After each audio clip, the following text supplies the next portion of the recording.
కళ్ళ ముందు అన్యాయం జరుగుతుంటే చూడలేక ఎదిరించానే కానీ నాకు ఈ ఆస్తుల మీద అధికారాల మీద ఏ ఇంట్రెస్ట్ లేదండి. అందుకేనమ్మా నీలాంటి వాళ్ళే ఈ స్థానానికి అర్హులు అని అమ్మగారి నమ్మకం తల్లి.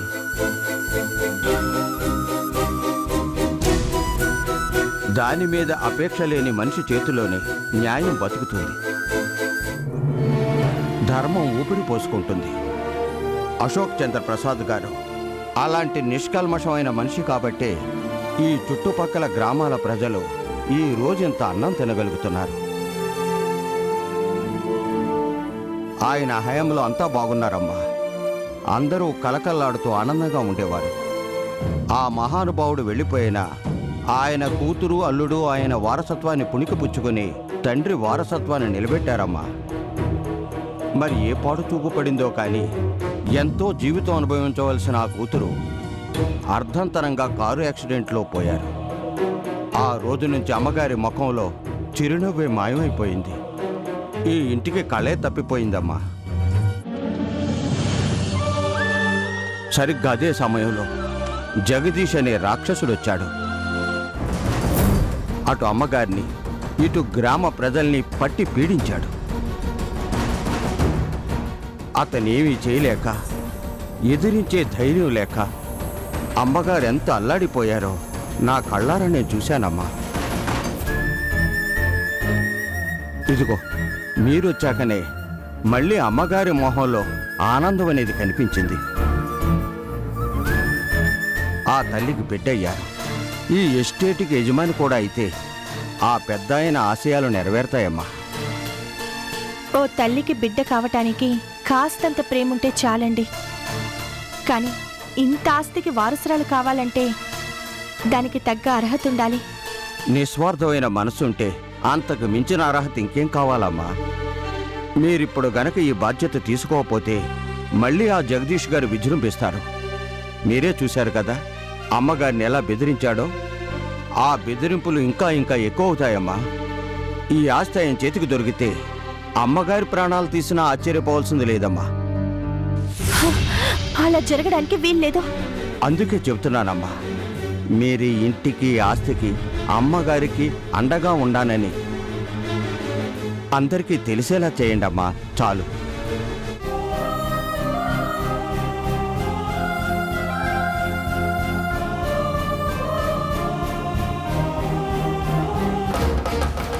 ఇంకా ఎంతకాలం అండి? అసలు ఇంతవరకు కనీసం ఆ భూమి ఎలా ఉందో ఏ పరిస్థితిలో ఉందో కూడా తెలీదు. ఎప్పుడు అడిగినా ఏదో ఒకటి చెప్తారేంటి? అయ్యో అదేం లేదు మేడం, నేను ఇప్పుడే జగదీష్ గారితో మాట్లాడొస్తున్నాను. మీకు భూములు అమ్మడం అయితే గ్యారంటీ. అంత పెద్ద ల్యాండ్ అంటే ఏవో చిన్న చిన్న అలిగేషన్స్ ఉంటాయి కదా మేడం. అదేంటి, మీరే కదా అంతా క్లియర్ టైటిల్ అని చెప్పారు, ఇప్పుడేంటి ఇలా అంటున్నారు? అబ్బే అదేం లేదు మేడం, అంతా క్లియర్గానే ఉంది. ఆ పత్రాలు అవి రెడీ చేయడం కొంచెం లేట్ అవుతుంది అంతే మేడం. ఇంకా ఎంత లేట్ అండి? అవతల ఆ భూములు నేను అమ్మకానికి కూడా పెట్టేశాను. దాని మీద అడ్వాన్సులు కూడా తీసుకున్నాను. ఏంటి, మీరు అప్పుడే అమ్మకానికి పెట్టేశారా? ఏది, మీరు ఇంకా కొనుక్కోకుండానే అప్పుడే అమ్మకానికి పెట్టేశారా? మరదే కదా బిజినెస్ అంటే. నేను తీసుకున్న అడ్వాన్సు కోట్లలో ఉంది. నాకు అవతల నుంచి చాలా ప్రెషర్ వస్తుంది. మేడం మీరు ఎంత కమ్మారు మేడం? అదంతా మీకెందుకు? అంటే నాకు చెప్తే కొంచెం ఎక్కువ కమ్ముతాను కదా, నాకు కమిషన్ వస్తుంది. ఉన్నదాన్ని ముందు రిజిస్టర్ చేయించండి చాలు. ఇంతవరకు ఇదే చాతకాలేదు కానీ నాకు ఎక్కువ కమ్మించి పెడతారా? రోహిత్, ఏంటి గీత? ఏంటది? డబ్బు గీత. డబ్బా? ఎక్కడికి? అదే గీత, మన బిజినెస్ కి పెట్టుబడి పెట్టాలి కదా, అందరికంటే మనం అడ్వాన్స్డ్గా ఉండాలి కదా. రోహిత్, అది నువ్వు నీ పని కాని గీత, నేను తర్వాత అంతా నీకు లెక్క చెప్తాను కదా, ముందు నీ పని చూసుకో. వస్తా గీత. అలాగే రోహిత్.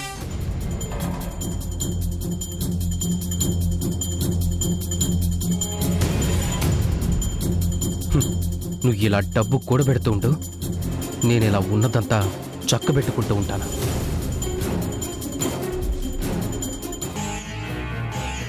ఏంటి ఏం మాట్లాడరు? కనీసం ఆ భూములైనా చూపిస్తారా లేదా? ముందా జగదీష్ గారికి ఫోన్ కలపండి. అలాగే మేడం.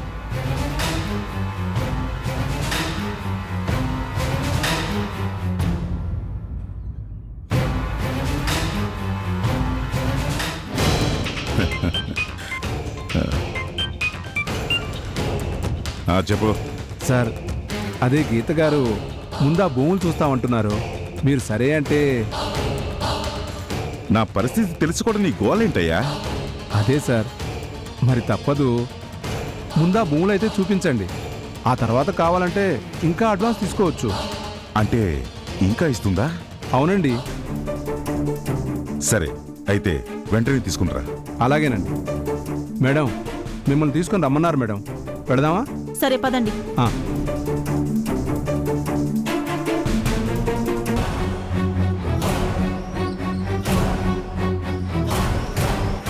బాస్, ఇప్పుడు ఆ గీత వాళ్ళు వస్తే తమరు ఏ భూములు చూపిస్తారు? ఏవో ఎందుకురా, అదిగో మా అన్న భూములు చూపిద్దాం.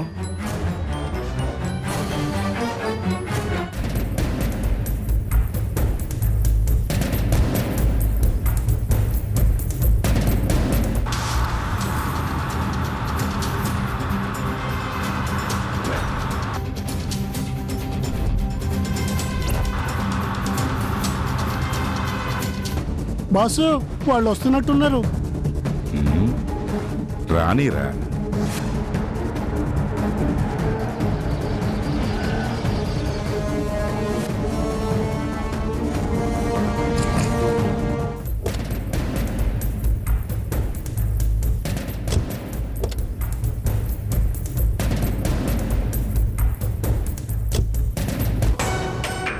నమస్తే అండి. నమస్తే. మీ గురించి ఎదురు చూస్తున్నాను. ఏవి సార్, నా భూములు ఎక్కడా? ఆ? ఏంటండి, అప్పుడే మీ భూమి అయిపోయిందా? ఇంకా మేము అమ్మనే లేదు, అప్పుడే మీ భూములు అంటున్నారేంటి? అడ్వాన్స్ కూడా ఇచ్చాను కదా. ఏమండి జగదీష్ గారు, ఏమంటారు? వాడి మాటలు మీరు ఎందుకు పట్టించుకుంటారండి? వదిలేయండి, మీరు రండి.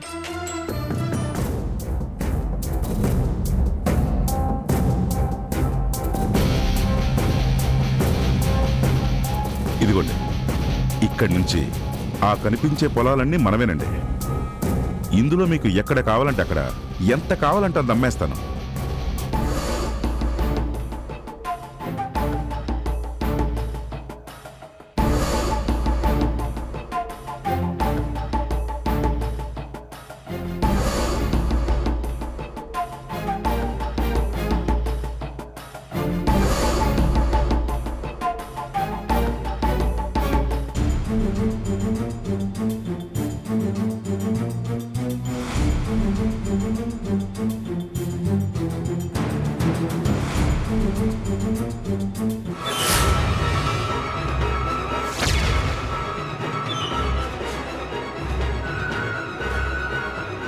ఏంటి అక్కడేదో బోర్డు కనిపిస్తుంది?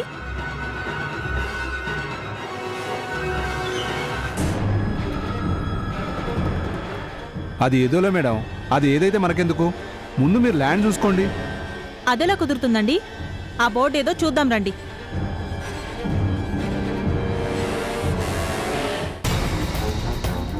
ఏంటి సార్ ఇది? ఆ బోర్డు ఎవరిది? ఏమో నాకు మాత్రం ఏం తెలుసాయా, ఈ మధ్య పెట్టినట్టున్నారు. ఏంటో చూద్దాం పదండి.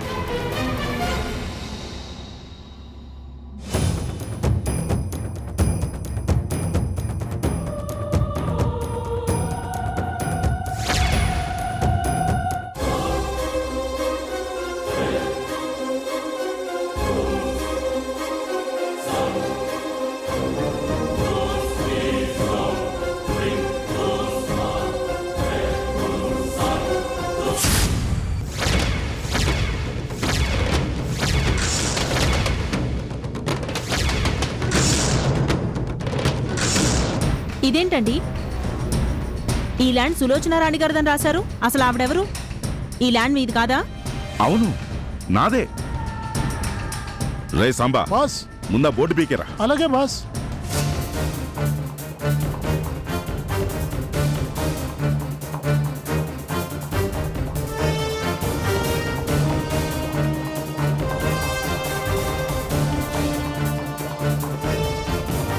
ఏయ్, అక్కడ బోర్డు ఎవరో పీకుతున్నారా?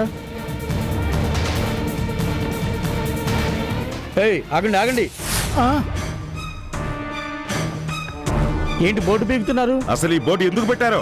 పవిత్ర మేడం గారు పెట్టమన్నారు. ఈ ల్యాండ్ కోర్టులో గెలుచుకున్నారు, అందుకే బోర్డు పెట్టారు. మీరెవరు ఇక్కడ ఉండడానికి వీల్లేదు. బయటికి వెళ్ళండి.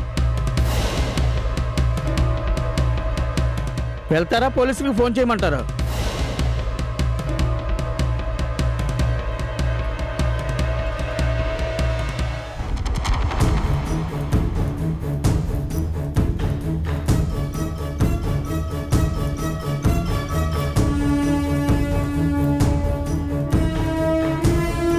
ఏంటండి ఇది? ల్యాండ్ ఆవిడెవరో గెలవడం ఏంటి? అసలు భూమి కోర్టు కేసులో ఉందని నాకెందుకు చెప్పలేదు మీరు? ఆవిడెవరో కాదండి, ఆ సులోచన రాణి మా వదిన అవుతుంది. వాళ్ళ ఆస్తులు వాళ్ళకున్నా వచ్చి నా ఆస్తుల మీద కేసులు వేశారు. అది కూడా మేము అమ్మటానికి ఒప్పుకుని అడ్వాన్స్ తీసుకుని అగ్రిమెంట్ రాసిన తర్వాత ఇదంతా జరిగింది. ఈ విషయం మీకు ముందే చెప్తే మీరు ఎక్కడ టెన్షన్ పడతారని చెప్పలేదు.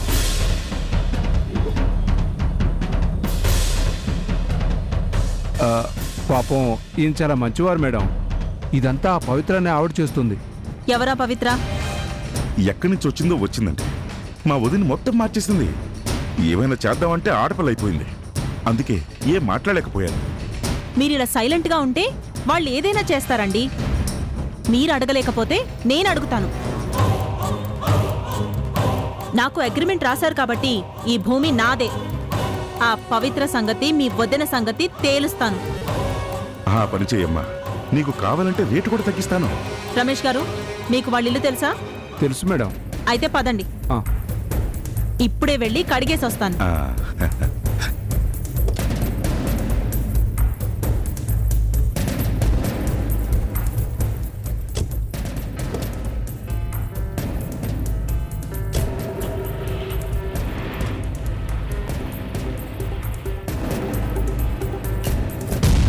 చూసావా సాంబా, మన చేతికి మట్టంటకుండా వాళ్ళు చూసుకుంటారు. గొడవలు వాళ్ళవి, లాభాలు మనవి. మీరు సూపర్ బాసు.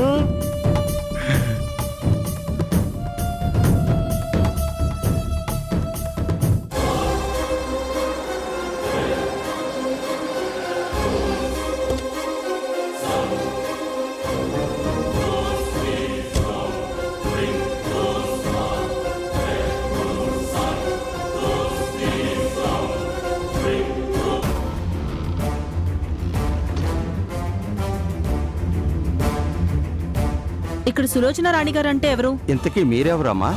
నా పేరు గీత. నేను సులోచన రాణి గారితో మాట్లాడాలి.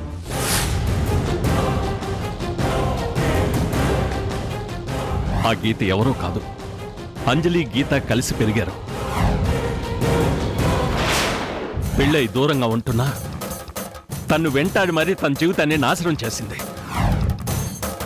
నేనే సులోచన రాణి. ఏం కావాలి? ఓ, మీరేనా? యాక్చువల్గా నేను మిమ్మల్నే ముందు కలవాల్సింది.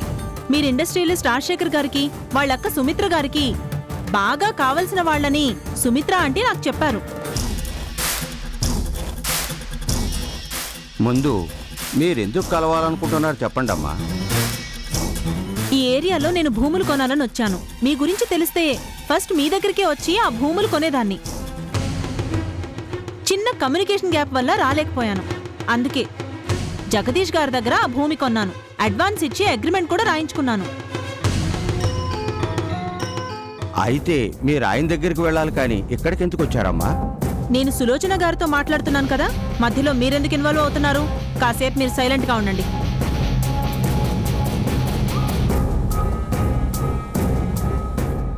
ఇంతకీ నేను చెప్పబోయేది ఏంటంటే, ఆ భూములు ఆల్రెడీ నేను కొన్నాను. కానీ ఆ భూములు మీవి అని మీరు కేసు వేసి పొలంలో బోర్డు పెట్టారట. వెంటనే ఆ బోర్డ్స్ తీయించాలి. మేమెవరి పొలంలోనూ బోర్డ్స్ పెట్టలేదమ్మా. మా పొలంలోనే బోర్డులు పెట్టాం. అనవసరంగా నువ్వు ఇక్కడికొచ్చి గొడవ చేయడంలో అర్థం లేదు. గొడవ? హ, నేను గొడవ పడితే సీన్ ఇలా ఉండదండి. మీరు సుమిత్ర గారికి బాగా కావలసిన వాళ్ళని మీతో మాట్లాడడానికి వచ్చాను. కావాలంటే మీ పొలాలు కూడా మంచి రేట్కే కొంటాను. ముందక్కడ బోర్డ్స్ పీకేసి ఆ సెక్యూరిటీ గార్డ్స్ ని బయటికి పంపించండి.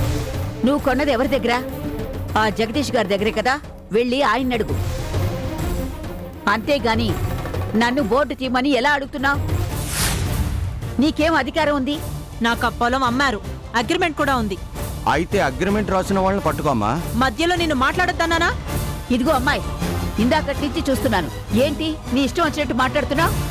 ఆయన్ని మాట్లాడతానని చెప్పడానికి నువ్వెవరు? అవి నా పొలాలు. నువ్వు నా మీద దయతలిచి నా పొలాలు కొంటావా? ఏం మాట్లాడుతున్నావు అసలు?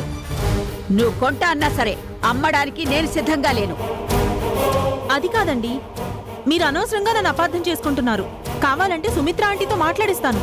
నాకు నీ గురించి తెలుసు, ఆ సుమిత్ర గురించి తెలుసు. నువ్వేమీ ఇక్కడ మాట్లాడాల్సిన అవసరం లేదు. ఆ పొలాల విషయం అంతా నా బిడ్డ పవిత్ర చూసుకుంటుంది. నీకేదైనా ఉంటే వెళ్ళి నీకు పొలం అమ్మిన వాళ్ళతో మాట్లాడు. అయితే ఆ పవిత్రతోనే మాట్లాడతాను, పిలవండి. ఏంటమ్మా నువ్వు మాట్లాడేది? అసలు అనుమతి లేకుండా ఇంట్లోకి రావడమే తప్పు. ముందు బయటికి నడు.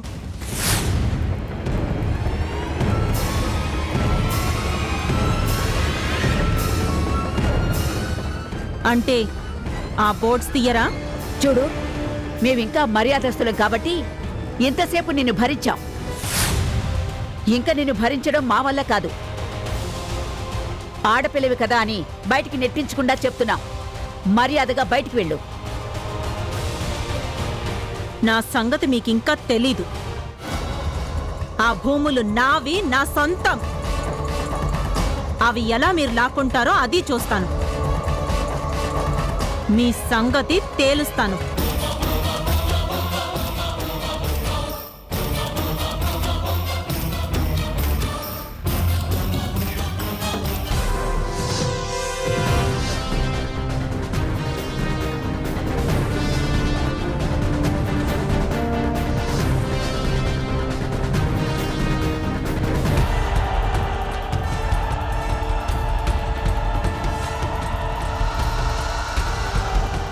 ఈ అమ్మాయేనా నువ్వు చెప్పిన గీత? అవునమ్మా. ఆ పొగరు మాటలు కనిపిస్తూనే ఉన్నాయి. ఇక నుంచి నీ పోరాటం మొదలైంది పవిత్ర.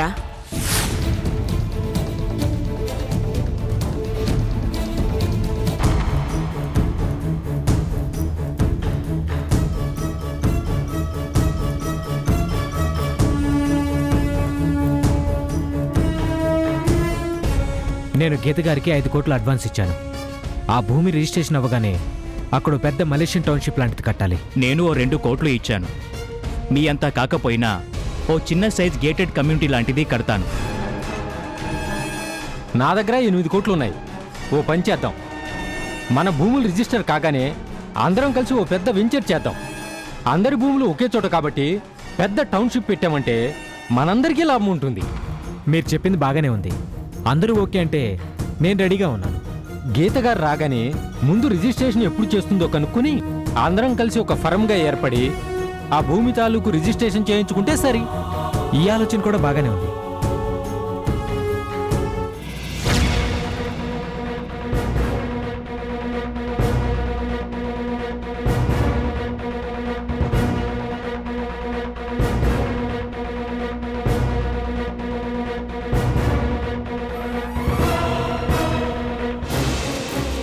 మీరెందుకు ఇలా వచ్చారు? ఎందుకంటే గీత గారు, భూములు కొన్నాం కదా, రిజిస్ట్రేషన్ ఎప్పుడు చేయిస్తారు?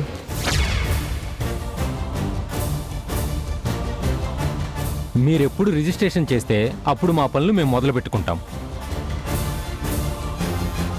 అది కొంచెం టైం పడుతుంది. ఇంకా ఎంతకాలం అండి?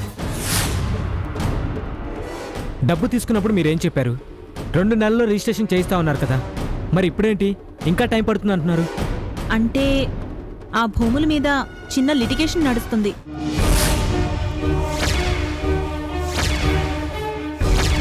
అది క్లియర్ అవ్వగానే రిజిస్ట్రేషన్ స్టార్ట్ చేద్దాం. ఏంటి లిటిగేషన్ వచ్చిందా? చాలా క్లియర్ టైటిల్ అన్నారు, ఇప్పుడేంటి లిటిగేషన్ అంటున్నారు? మిమ్మల్ని నమ్మే కదా కోట్ల అడ్వాన్సులు ఇచ్చాం, ఇప్పుడేంటి హ్యాండ్ ఇస్తున్నారు? ఏం తమాషాగా ఉందా? చచ్చా, అలాంటిదేం లేదు. అనుకోకుండా ఎవరో గిట్టని వాళ్ళు కేసేశారు, అందుకే కొంచెం లేట్ అవుతుంది. మీకు తెలియందేముంది చెప్పండి, పెద్ద పెద్ద వెంచర్స్లో ఇలాంటివి మామూలే కదా. ఏంటమ్మా మామూలు? అంటే ఆ కేసు తేలేంత వరకు మేము నోరు మూసుకొని కూర్చోవాలా? కోట్ల అడ్వాన్స్ ఇచ్చి మాకేంటిది? మీకు ఇచ్చిన డబ్బులకి వడ్డీలు ఎవరు కడతారు? అసలు మిమ్మల్ని నమ్మి అంత డబ్బు ఇవ్వటం మాది బుద్ధి తక్కువ. ముందు మా భూములు మాకు రిజిస్టర్ చేయండి, లేదా మా అడ్వాన్సులు మాకు ఇచ్చేయండి. ఎందుకంత కంగారు పడుతున్నారు? బిజినెస్లో ఇలా చిన్న చిన్న డీలేలు అవుతాయి. ఇచ్చింది వేలు లక్షలు కాదమ్మా, కోట్లు. ఆ కోట్లకు వడ్డీలేంటి? నువ్వు ఇచ్చిన అగ్రిమెంట్ సంగతి ఏంటి? మా డబ్బులు మాకు ఇవ్వకపోతే కోర్టుకు వెళ్తాం. నాకు కోర్టు దాకా పోవాల్సిన అవసరం కూడా లేదు. అదేదో ఇక్కడే తేల్చుకుంటాను. మీరు ఆవేశపడకండి, ఒక్క వారం టైం ఇవ్వండి ప్లీజ్. సరే, సరిగ్గా వారంలో వస్తాం. డబ్బులు ఇవ్వకపోతే వ్యవహారం ఇంకోలా ఉంటుంది. వస్తాం, పదండి.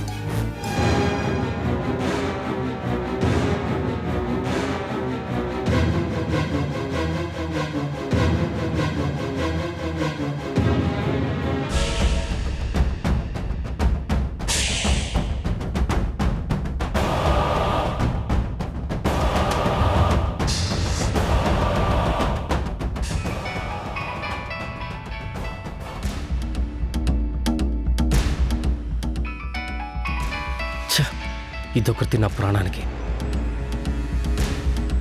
హలో గీత. రోహిత్, ఇక్కడ చాలా ప్రాబ్లంగా ఉంది. నువ్వు ఆ డబ్బు తీసుకుని ఒకసారి వస్తావా? గీత, నేను చాలా బిజీగా ఉన్నాను. బిజినెస్ గురించి మీటింగ్లో ఉన్నాను. నేను మళ్ళీ కాల్ చేస్తాను. రోహిత్,